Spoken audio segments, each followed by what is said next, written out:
live in Fayetteville, and I also own property outside Fayetteville in the county. I'd like to comment on item 23076 to repeal the ordinance and change the appeal process. I don't see any benefits to the citizens of Washington County of this proposed change. I do see benefits to some land developers. This will make the process maybe easier and quicker for developers, maybe not, to get conditional use permits. I do not see benefits of this proposed change to the Washington County Quorum Court. It will not significantly reduce your docket. For those controversial decisions, it may reduce citizen agitation because the citizens you represent will no longer have a voice in that decision. Neither of these outcomes justifies removing the only venue citizens have for input in protecting our land and home values. Our area is growing quickly, and we need to make sure that growth is smart. We need to make sure it considers impacts on everyone in the county. We need growth that protects the safety of citizens and the value of our property. We need to get it right. So in 10 years, we're not dealing with problems we created by trying to expedite the process for developers. Other areas of the country have grown quickly, and boy, do they have regrets. Have you talked to someone from Austin, Texas, Houston, Texas, and some of the problems that they have because they didn't regulate things enough as fast development was happening? We need to recognize and anticipate how conditional uses of the land will affect the safety of Washington County roads. The planning and zoning folks do what they can, but the citizens who live and work near the proposed development have the greatest risks and should have a say. If you pass the proposed ordinance, you will be shutting out the input of those citizens. Why? Who does this serve? Not the citizens that you represent. Planning and zoning folks work to help developers through the process of applying for conditional use permits. But you were elected by the citizens of Washington County to represent us. You have an obligation to us to hear our concerns with an open and understanding mind and to make decisions that benefit the majority of county citizens. You do not have an obligation to optimize the timeline for developers to ensure their profitability. That is their job. You should not do it for them. The current appeal process is accessible to developers and citizens alike. It's accessible to large developers with deep pockets and legal representation, and it's accessible to small developers who don't have lawyers. Thank you, ma'am. Your time has expired. We appreciate it. Any other additional public comments this evening?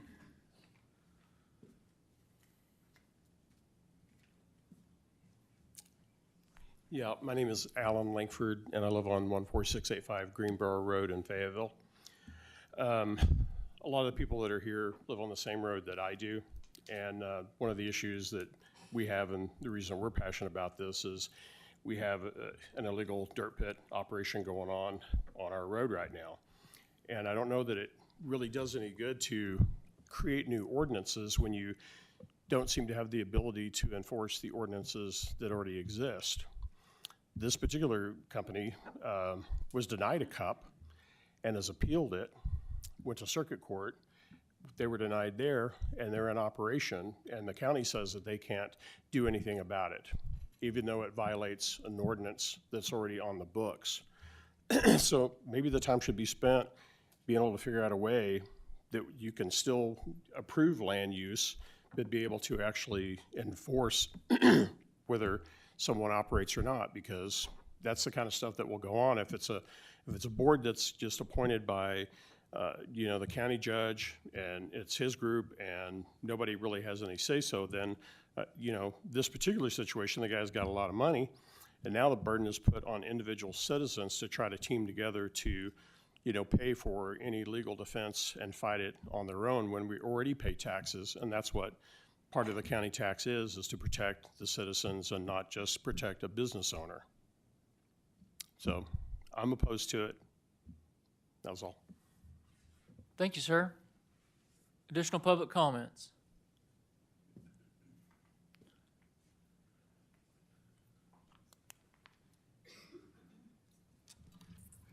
Honorable Justices of the Peace, my name is Mary Beth Lyons, and I live at 14988 Draper Road. Some of the people who've just spoken do not live on my road, but I live on a road that many of the homeowners, landowners spoke 4 years ago in opposition to the CUP that has been discussed. We continue to see dangerous situations on our roads. Many families have lived there for generations, and they spoke. We have truck drivers that live on a road, and we respect, and 2 of them spoke 4 years ago against that. They know truck driving, and they know safety, and they know how dangerous it will be with school buses when school starts, or as school is starting now. And we are very, very concerned about this route, us being able to speak to you as citizens and taxpayer citizens. We're very, very concerned. To not even allow us to speak to you is an erosion of democracy, plain and simple. Please reconsider. Thank you. Additional public comments?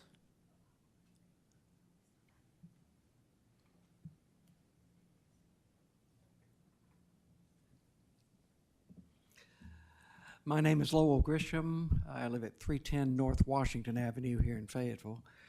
I serve on the board of Magdalene Serenity House, and I'm just here to support their funding under the ARPA funds.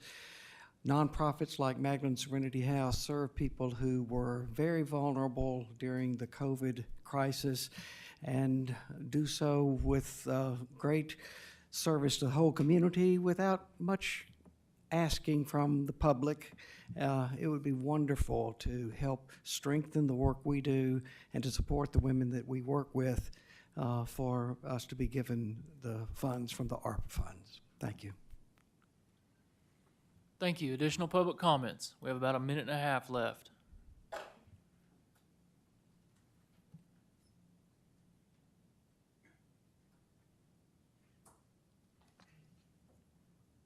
I'm Georgia Ross from here in Fayetteville. I didn't come with a speech, I'll finish it in under 1.5 minutes. I'm echoing Reverend Grisham, and I came on behalf of the nonprofits who went through a rather arduous application process that, with the understanding that they had a chance of getting some ARPA funds to help them do the work that either affects all of us in this room right now or it will at some point in our lives. I was glad to hear the word "do the right thing" in the prayer. And I guess that's echoed in my mind, that the right thing is to help the broadest numbers of people that are serving us and working very hard for the benefit of all of us, and I thank you. Thank you. With that, our public comment has expired. Next is the approval of the minutes. Without any corrections, we'll consider the minutes accepted. Justice Lyons? I'd like to make a motion to amend the minutes for item 16. I'd like to add to the minutes the justification letter that was submitted to Giuseppe for that particular ordinance. Sorry. Oh, yeah, that's fine. I don't think there's no need to have a motion and a vote. They'll just Okay. be added to the I just minutes like that per 2 your, minutes. they'll be added to the record. Yeah, and I laid out a copy for everybody just so they could have it if they needed to review it. Are there any other corrections to the minutes? The minutes are accepted. Item number 7 is the judge's report. I want to thank again the Washington County Extension Office, specifically the 4-H Club for Healthy Living, the Washington County Health Advocates. It was great to see those young individuals here this evening and hear a little bit about what they're passionate about and what they're working towards. I commend the 4-H organizations for doing so good work with our youth and getting them exposed to a lot of different activities. And of course, the snacks are well appreciated when we're here like this in the evening. So the disposal report is in your packet. Another item I want to mention, Washington County's 2021 audit has been received. You as justices, please be on the lookout. You should receive one in the mail if you haven't already, for you to look into. I want to report we are having a tremendous partnership with the Association of Arkansas Counties. They do a lot for us and a lot of different organizations. Of course, you guys have a Quorum Court Association. We have a Judges Association, but they also really help us with a lot of the nuts and bolts of the county. One of those is we are all part of what's essentially a cooperative, and we're owners in the workers' compensation coverage that we as 75 counties partner with and created a fund to help us with that. This year, the Workers' Comp Trust paid out $650,000 in dividends to the owner counties, and for us, that translated into $48,128 in refunds for the county associated with our workers' comp coverage. And of course, anytime we get a refund, we're very excited about that. Not very often does that happen, and so I just want to highlight that partnership and express how much we appreciate it. Chief Johnson and I had the pleasure of being down at the Juvenile Detention Center this afternoon for their back-to-school cookout.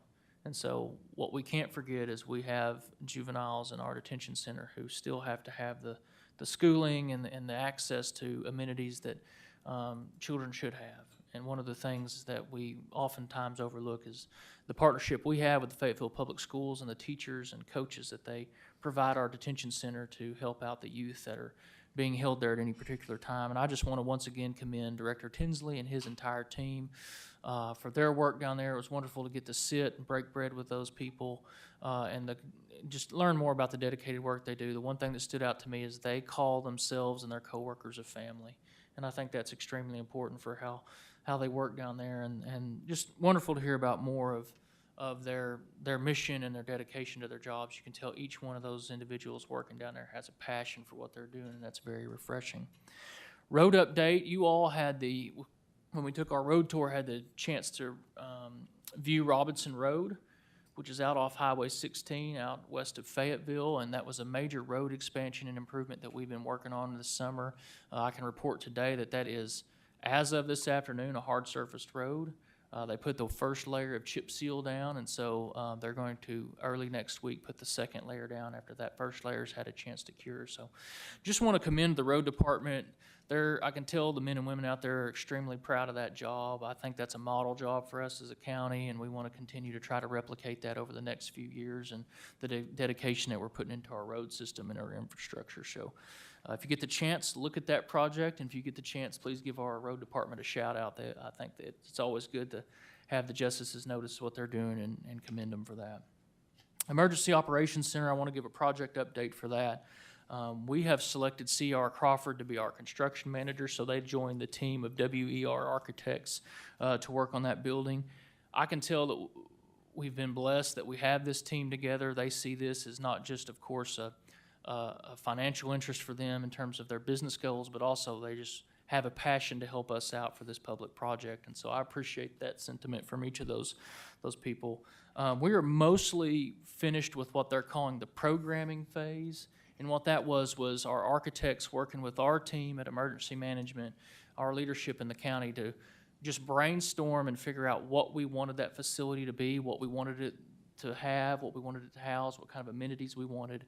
And so from that, basically just a document where we're listing out all the ideas, we'll move into now what will probably be more exciting for the rest of us, and that is to start laying out floor plans and start working up renderings of what that facility will look like. I want to really thank Director Luther, our emergency management team, for being so engaged and so diligent, looking at other facilities with us, being open with our architects, really being very thorough in what they need in that facility. And so I feel like we're on a good track there. I hope that we might have something to show by next Quorum Court meeting. I don't know. We're trying to continue to spur that project up, but I know that we're all excited to see kind of what that is looking like, and so maybe we'll have something much more tangible. I certainly want to share things with you guys as soon as we can so that we can continue the excitement about that, but right now it's been mostly abstract, if you will, going through the programming phase. I want to really continue to stress that this is where I see our priority needs to be with our ARPA funds. Anytime we have the opportunity to increase the safety of Washington County, not just our residents, but the visitors that come here. We forget a lot of times that we host a lot of events in this part of the world. There's a lot of out of town, if you will, individuals that come here and enjoy this area, and if we're going to make it safer for them too. And there's no question in my mind that an emergency operations center, a fully staffed and fully has all the amenities that emergency operations center should have, will benefit each and every citizen in our county tremendously. And so I want you guys to continue to think about that as we consider ordinances tonight and in the future. I would say that an emergency operations center was also a priority for the federal government because it's one of the few things that was explicitly listed in that act. That was basically no strings attached if that's what you wanted to go do with these funds. And so I share that with you too, to try to understand the perspective that I'm coming from this with. And I want to say too that this whole thing is, unfortunately, in my mind, gotten political and devolved now to where we're having a discussion of the Emergency Operations Center versus support of our nonprofit community. And I think that's, it's unfortunate that we've gotten to that point. But I'll also say we need to prioritize the Emergency Operations Center with these funds that are appropriate with the Emergency Operations Center. And we will continue to support efforts around our county in the future with future dollars, or once we see more into focus in this, I want you to know that that's a priority of mine. I don't want the nonprofits to feel like we don't support your work and that somehow we're assessing this against the needs of the greater county. It's just something that I think it should be the priority.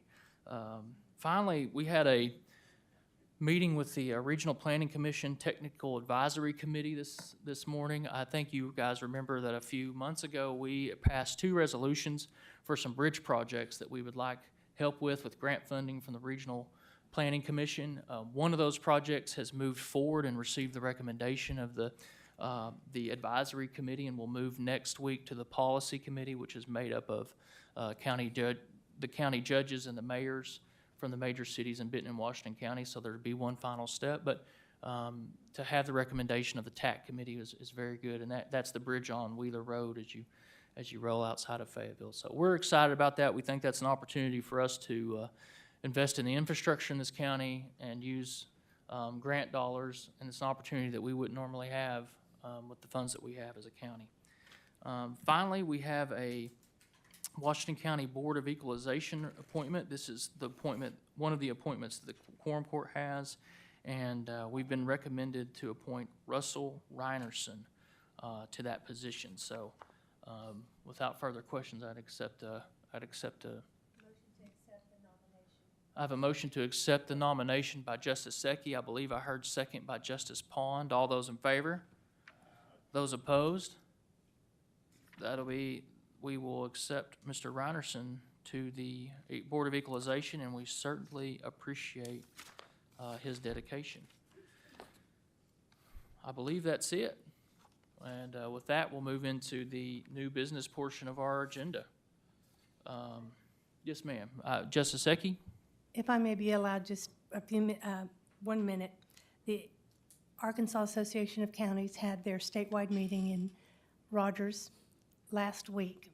And when, as a member of the Executive Board of Quorum Courts, I walked in and I had a young man come up to me with a big old smile on his face. He says, "You're Justice of the Peace, Lisa Ecke, aren't you? You're Washington County." I said, "Yes, I am." I didn't know who he was. He goes, "I want to let you know that we are watching Washington County on YouTube, and we are using you as the model for us to move forward in transparency, because you all are the model of transparency. And we just think y'all are doing a great job in Washington County."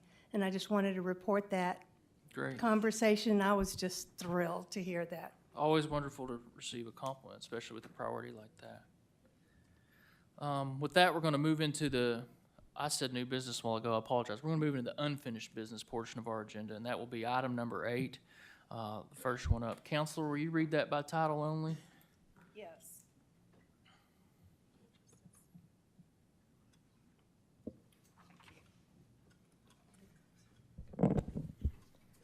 Number 8, an ordinance repealing ordinances 2009-33, 2009-43, and 2009-67 to allow appeals of the decisions to be filed in circuit court. This is the third reading. Justice Lyons? Thank you, Judge. A lot of conversation on this, but again, my point of view is currently this whole process takes well over 6 months to get to an end. To me, that's not just developers, that's all citizens that are coming to against it or for it or whatever. It's a burden to all citizens. The current process is they submit a CUP application, it goes to the planning board, then it's either comes to the quorum court for ratification, or if appeal is made, it's appealed to the quorum court, then it can be appealed to the court. That's the current process. This whole length of time, I believe, is a true undue burden on all Washington County citizens to get to the end of a CUP process. I believe, based on the comments my colleagues have made here and otherwise, believe and agree to that point. Further, based on comments around my colleagues, we believe that the planning board are the experts in this arena. That is further proven by the fact that 100% of all CUPs coming to the quorum court for appeal from January of 2022 to present resulted in the vote of the quorum court aligning with the planning board. This modified process continues to provide the forum for citizens to express their emotional and factual-based arguments. And it continues to provide an approach for that appeal, for factual-based arguments. And based on my experience of attending the planning board and listening to the same arguments in the quorum court, I have never heard new arguments brought through the appeal process. Therefore, to address this undue burden is to reduce the time that the quorum court would spend, which is usually 3 months, 3 readings once a month, out of this process to allow it to move forward. And with that, I would make a motion that we approve this ordinance. I have a motion to approve item number 8 by Justice Lyons. Do I have a second? Second by Justice Simons. Any further discussion or questions by the body? Justice Dennis? And thank you, Judge. I had 2 years off, but I've served on the court quite a few years, and I've seen several of these that have came across, and I think that the quorum court does make a good difference. I called Bentonville to ask them what they did, and it was kind of interesting to hear. But what they do is they have a board that's appointed by the judge to hear the case, and they make the decision, and then after that decision is made, then it can go on to circuit clerk. The reason I don't like that particular style or that particular way is those people are not elected officials. Otherwise, they're not elected by our constituents. They're appointed. Well, everything is good about a system like that as long as the people are good and the judge is good, and it's all depends on how good you make appointments on. On elections, you might get a bad election. You might elect someone that you didn't mean to, but at the same time, at least the people do that. Our constituents do that. And so I like having someone on a board that makes these important decisions that is elected by the officials so that they represent those areas. And it's very, very important, in my opinion, to have someone. I don't want someone in Fayetteville. I'll be honest. Now, my district is Fayetteville, Farmington, and Prairie Grove. But if I'm looking at something in Prairie Grove, I really don't want people in Fayetteville making that decision. I want my representative, whoever I can vote for, to make that decision. And so I know that we're going to make some changes and we're going to improve things, and I look forward to improving them because it's way too long of a process. But the way we're doing committees now, we could actually do it in committee, and then full quorum court. So there's different ways that we could come about, I think, with an idea on how to do it.